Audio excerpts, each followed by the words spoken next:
When we usually say mind, we mean the conscious I-ego and the unconscious soul together. True religion is to explore this mind. If there are those who are taking their first steps in exploring the mind, if you watch videos 1 to 22 from the videos I uploaded above, you will be able to understand the concept of ego accurately. Those who have watched my videos from the beginning will have seen the law of ego. To put it simply, I-ego is derived from life energy because we are alive. It is like a wave created in the sea of life. That wave must return to the sea someday. That is what we call death. I-ego derived from life energy is an energy. In physics, energy is matter, and matter is energy. So the laws of physics apply to I-ego as well. These are the laws of universal gravitation, inertia, and action and reaction. In the end, the laws of matter and the laws of the mind are the same. Therefore, the ego constantly thinks and experiences through the operation of these laws, attracts, tries to maintain, and tries to escape from them. Mind cultivation is a process of healing consciously of unconscious obstacles imprinted on the soul. As mentioned earlier, it is similar to the process of removing tartar. Contemplation is the best method for this mental cultivation. It is watching your body and mind, as if you were watching a play as a third party. This observer can be expressed as our real self. Therefore, contemplation can be said to be the work of moving the center of life, from the ego to the soul. So what is the difference between the life of the ego and the life of the soul? The life of life that we commonly refer to is the life of being awake. This awake life is the life of the soul. The life of the ego is a life where consciousness is trapped in one's own mind, and the life of the soul is a life where consciousness is outside the body. For example, when you get off work and try to open the front door of your house, the door doesn't open, so you realize that you entered the wrong password for the office door. This kind of habitual behavior is not a conscious life. However, if you observe your body and mind for a long time, you will gradually become distant from worldly affairs. Worldly affairs become boring. This phenomenon occurs because you become distant from your ego. You can also express it as becoming detached. Some people say, if worldly affairs become boring, why bother practicing such discipline? That is not wrong.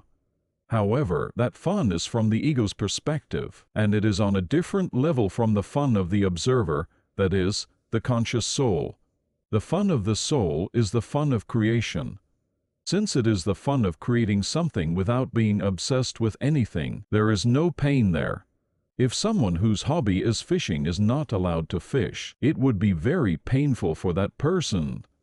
In fact, the ego is essential for us to live in this world. This is because without experience, we cannot live properly in the world. Home, school, work, social life, all of these are possible through experience. However, the problem is that this ego mistakes the world. It experiences for the real me. All human suffering comes from the mistake of this fake me for the real me. The method of contemplation is the best technique to escape this fake me and move to the real me, the watcher.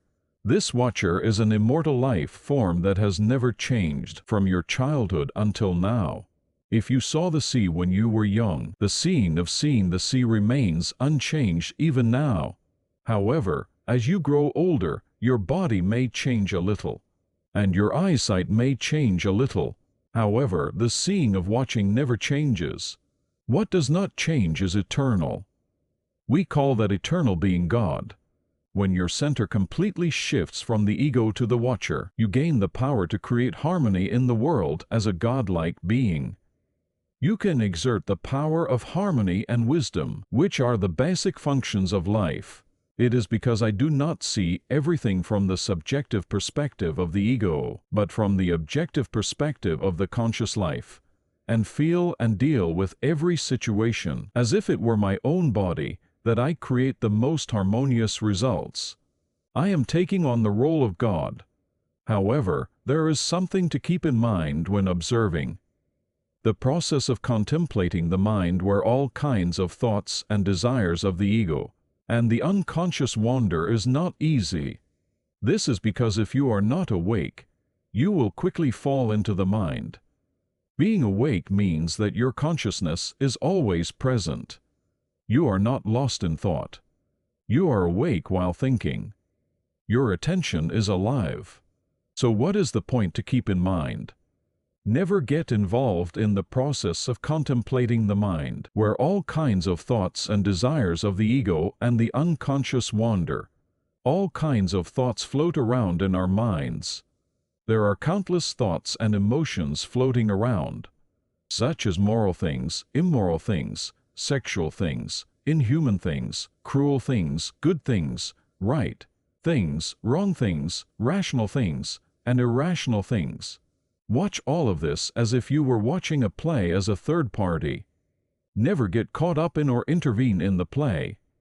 All the thoughts and emotions in your mind, that is, the ego, are like clouds floating in the sky. Your real self is not a cloud.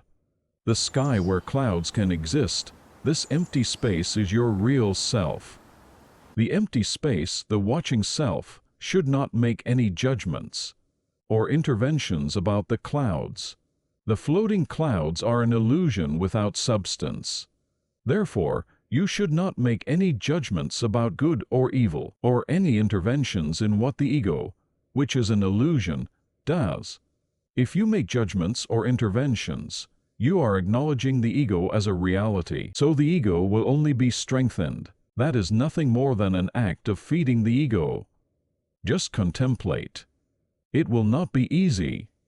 This is because you have lived for so long, mistaking the ego for the real you, and it has become one with you as a habit.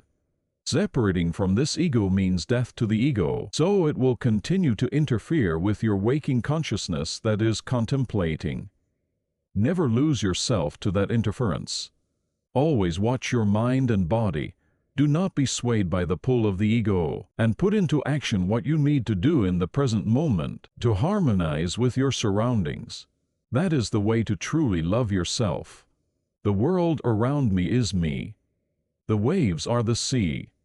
If the sea disappears, the waves disappear. If I cultivate the world will give me happiness. If I care for my family, that family will give me happiness. If I do not care for my family, I will be unhappy.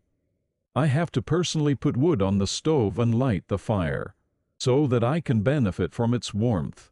I am the world, and the world is me. If I smile at the mirror smiles at me. What I do to others is what I do to myself. If I criticize others, others criticize me. The way to truly love myself is to love the world around me. The ego loves only itself, but the life that has escaped the ego loves all things, because its essence is love and compassion. Thus, this path of mind exploration ultimately leads to enlightenment, love, and compassion. In the next video, I will talk about how to use the unconscious